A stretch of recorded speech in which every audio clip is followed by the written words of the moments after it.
They're going to close the business. Let's buy it before it closes. Give them something instead of nothing, but not the 3.7 that we know we can get once we professionalize and sell it the right way. Okay? And tomorrow is all about selling it the right way.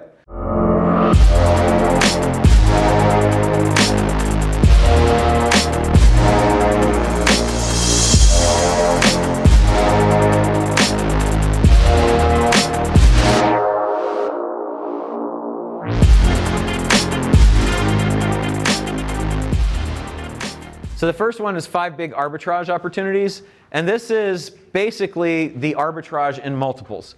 The multiple for small and medium-sized businesses that are running between 100,000 and $1 million in deal size is done at a 2.5 times multiple of SDE, which I'll explain in detail in a second.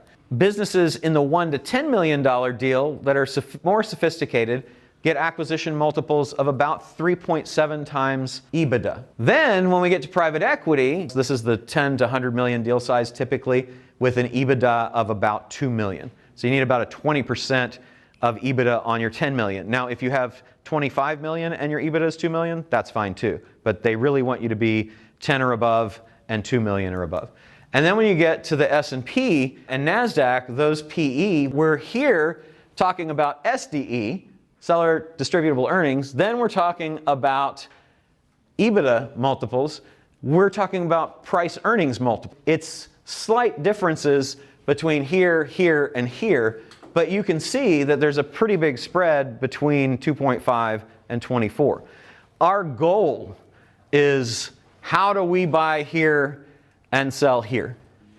So the first arbitrage is closing. 595,000 businesses close every year. Most of those should close. They just don't deserve because they haven't proven to add value to the market to be in business. But many of them close because they can't find a buyer. Remember, 80% plus of businesses don't ever sell. So those are people that are trying to sell. Those are listings. Not surprising why. Usually it's money. They're going to retire. They're going to a different place. They're tired. They got shiny object syndrome. Something wrong with their health. They're fighting with their partners. Somebody died. Or they think it's an upcycle and they should sell. Those people are usually going to get more for their business if they are actually in an upcycle. But these are businesses that just shut down. So that's a tremendous opportunity. And let's look at how this might work. If you can acquire it before it closes at a favorable multiple, then you've got something to work with. So let's say if you buy a business that has EBITDA of say 360 and your purchase price multiple is the going rate of 3.7, then you'll pay 360 times 3.7. So your purchase price is going to be 1.3 million. If you do 10% out of pocket, which I'll show you how to do that, is very easy to do a 10% out-of-pocket deal, 90% finance, typically 75% with SBA or some other lender like that as the worst case you'll ever do, and the 15% as seller financing. But you'd have 130K out-of-pocket, and then your valuation post-closing would be what you paid for it. But if you can buy it at a better price, if you could buy it at a multiple of 1.5, now you're at 540 for the purchase price, you're only 54K down, but the valuation, once you do the things that you are going to do to the business to professionalize it, will be 1.3. That's a 760K difference in valuation. If you can buy it at a 1x, and we buy businesses at like 0.6 to 1 all the time, okay? 360K, now you're only out 36. You got 1.3 valuation once you professionalize, so you got a 940K spread in your valuation. Does that sound interesting? If you have a 90% loan carry on the first one, that was 1.2 million. 10% interest on the loan would be 120,000. The SBA rate right now with everything added in is about 10%. 10% out of pocket would be 130,000. Remember, we bought it for $1.3 million, so 10%. So we're out of pocket, cash OOP is out of pocket, plus interest for the first year, 250,000. And then in the better deal, we're out of pocket 102. In the great deal, we're out of pocket 68K, only 68K. And this is only if we can't buy it for no money out of pocket to start with, but we're going to show you a whole bunch of ways that you can do that. So the EBITDA of target, remember, was 360,000. That means your net cash flow in year one is 110K if you paid market. That's the worst you should ever do. and that's a 44% return on your money. If you get the better deal, it's a 250%, and if you get the really great deal, it's 426%. The difference being primarily that we're financing less and we have to come out of pocket less. So that's arbitrage opportunity number one, is just, they're going to close the business, let's buy it before it closes. Give them something instead of nothing, but not the 3.7 that we know we can get once we professionalize and sell it the right way. Okay? And tomorrow is all about selling it the right way. Okay, the second one is the manager-owner-operator value swap, which is basically moving from SDE to EBITDA. Okay? So you're going to install professional ownership to replace the owner-operators. That's our goal here, because you don't want to run the business any more than I do, right? EBITDA, we know, is the earnings before interest, taxes, depreciation, amortization. Well, this is the Deal Stats Q4 2019 report that shows you the median EBITDA is currently 3.7. That's where I get that number, just so you know that, that this is not being pulled out of my butt. And it's down from 5. So you can see that there is a significant downward pressure right now on multiples because there's so many businesses on the market for sale. And then SDE is EBITDA, but we're adding back the seller benefit. So whatever compensation the seller's been paying themselves, plus the benefits like, their cable bill and their dog walker and their nanny and that stuff that they kind of slipped into the business. The median sales price in terms of SDE across all these industries is currently 2.5 times. Okay? So that's where my 2.5 comes from. So now let's look at what happens if we get rid of the owner-operator and replace them with a professional manager that costs way less, because they are going to be paid a market salary and they are not going to get all of the benefits that the entrepreneur is slipping in to help the IRS not have to take such a cut. If we buy a 2.5 SDE business, so we're buying it at 2.5, it's got an EBITDA of $1 million, and it's got an SDE of 2. Why is the SDE higher? I'm assuming a owner salary of $150K and $50K of personal expenses that shouldn't probably be in there. So that's a $3 million valuation, 2.5 times 1.2 million.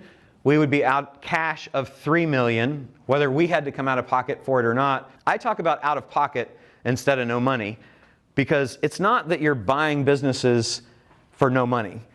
It's that you don't have to come out of pocket. You're letting the businesses and the other strategies that you have pay for it, okay? Let's say that we are now EBITDA of 920. Why might we be at EBITDA of 920? We replace the owner with an 80K, that's a Glassdoor number, 80K professional manager. So now my valuation is going to be revalued because I've got a non-owner operator. Now I've got professional management. It's going to be reevaluated at 3.7 instead of 2.5, but it's a lower amount because we had to take out that salary. That's going to be a valuation of 3.4, so we get a $400,000 arbitrage value in the valuation of the company by getting the owner out and professional management in. It also becomes more marketable because if it has a professional manager, then one of us might buy it. But if you have to work in it, you're buying a job, you're in the bizbuysell.com business broker, low-end business broker, not Jason, market, right? Arbitrage opportunity 3 is the traditional private equity play, just played at a lower level because we can make money at it that would not be appealing to private equity. So we're going to acquire the first business, and then we're going to do multiple tuck-ins. Tuck-in just means a company that you buy that is somehow related to the company that you start with. You start with a platform company, and then you buy these other companies that are related to it that increase the value of the whole. Tuck-in arbitrage. Let's say we buy a platform company, and a platform company doesn't have to be bought at EBITDA, it's just the starting company. So the platform company, TNC, was a platform company for Blackstone and Clarion to get into marketing events. And now we're buying smaller companies, okay? So it doesn't have to be a giant company. So the platform company you buy at 2.5 SDE, it's got an EBITDA of $1 million, it's 1.2 SDE, our buy price is 2.5, this is the deal that I showed you before. The post-integration value is 3.7, that's 3.7 times the million. Now we buy another company, it's got 400 SDE, million buy price, 300 EBITDA, so on and so forth. After we do that, we've increased the value just with the SDE to EBITDA arbitrage that we talked about before, but you also get something else. What else might you get that would add to the value when you have bought 4 companies that are similar. So you get merger synergies. The average merger synergy is 2.1% of top line sales. Okay? So if we assume an EBITDA of 376,000 of EBITDA will come as a result of putting these companies together, if we assume a 12% profit margin, then we just divide the EBITDA to get to the top line number, and then we multiply that by 2.1% for you number fiends.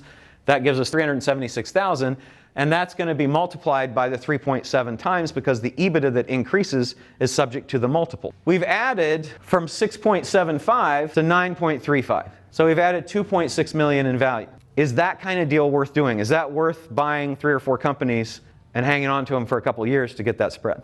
I think it's pretty exciting. So then I'll show you how the full deal pans out. And this is what we are doing right now with our companies.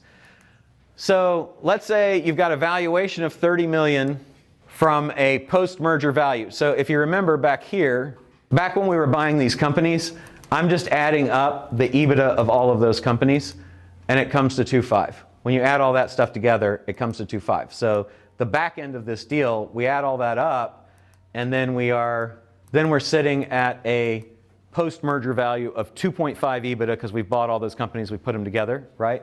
So 2.5, our valuation is 12 times that at PE valuations. We do an 80% exit at 12x to PE. So you sell 80% because the private equity company typically wants you to not sell all of it because they feel that if you're involved in it going forward, A, you'll be more honest with your numbers, and B, you will have schmuck insurance. Yes, I like it. Our 12 times 2.5, our valuation is 30. We sell 80%. We're going to take 24 million out of the company.